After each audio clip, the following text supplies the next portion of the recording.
पत्रकार हैं ब्रजेश शुक्ला जी हमारे साथ जुड़े हुए हैं। ब्रजेश जी, इस बार तो गजब हो गया सर, सिर्फ कल का वक्त बाकी है, परसों तो नॉमिनेशन बंद हो जाएंगे। ये लोग लड़ेंगे या नहीं लड़ेंगे चुनाव? ब्रजेश जी, जहां से आपने शुरू किया था उसी जगह से मैं भी उसको वहीं से शुरू कर रहा हूं कि आपने कहा था कि ये करो या मरो की लड़ाई है, और जो करो और मरो की लड़ाई होती है उसमें सतर्कता बहुत ज़्यादा बरती जाती है। लगातार ये कहा जा रहा है कि साहब ये जो सीटें क्यों नहीं दे रहे हैं। दो बड़े प्रमुख दल हैं, भारतीय जनता पार्टी और समाजवादी पार्टी। वास्तव में इसके पीछे एक मजबूत कारण है। अब संजय निषाद सीट चाहते हैं, बीजेपी डरी हुई है कि ऐसा ना हो कि उनका जो चुनाव चिन्ह है परोसी गई थाली, पूरा थाली, उसमें तमाम कटोरियां होती हैं, सब चावल दाल सब वो है उसके चुनाव चिन्ह में।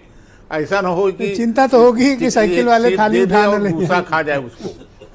जो कांड बीजेपी ने उठा दो पत्ती एक फूल के साथ किया वहां पे तृणमूल वालों के साथ, अब उसके बाद तो सब डर गए हैं ना ब्रजेश जी।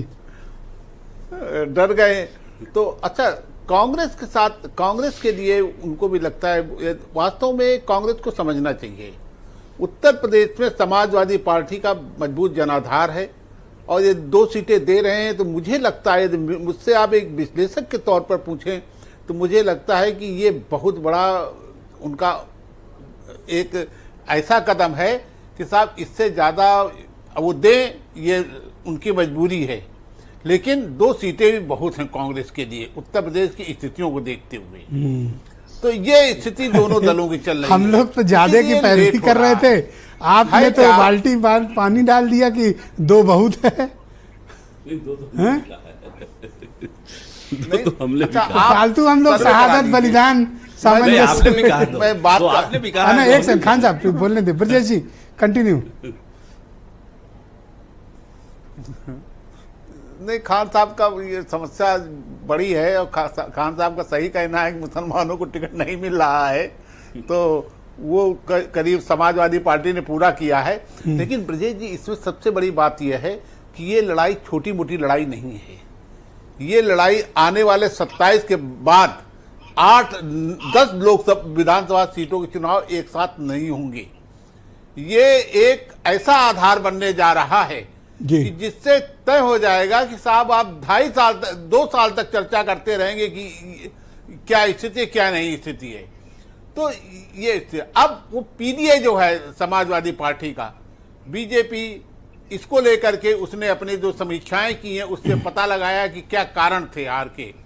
तो पता चलेगा कि साहब लखनऊ से लेकर के बस्ती तक और गोरखपुर तक एक ही जाति और उसके सवर्ण सब टिकट पाते चले गए। अब उसको उसने पीडीएस में बदल दिया है, पीडीए और पीडीएस। तो पीडीए जो है वो समझ गए हैं कि पीडीए के कारण हम चुनाव हारे, क्योंकि ये मुद्दा था, अन्य वर्गों ने वोट दिया, उन्होंने जाति समीकरण को बहुत फिट किया। तो इस बार आपको पिछड़े चेहरे ज्यादा दिखेंगे।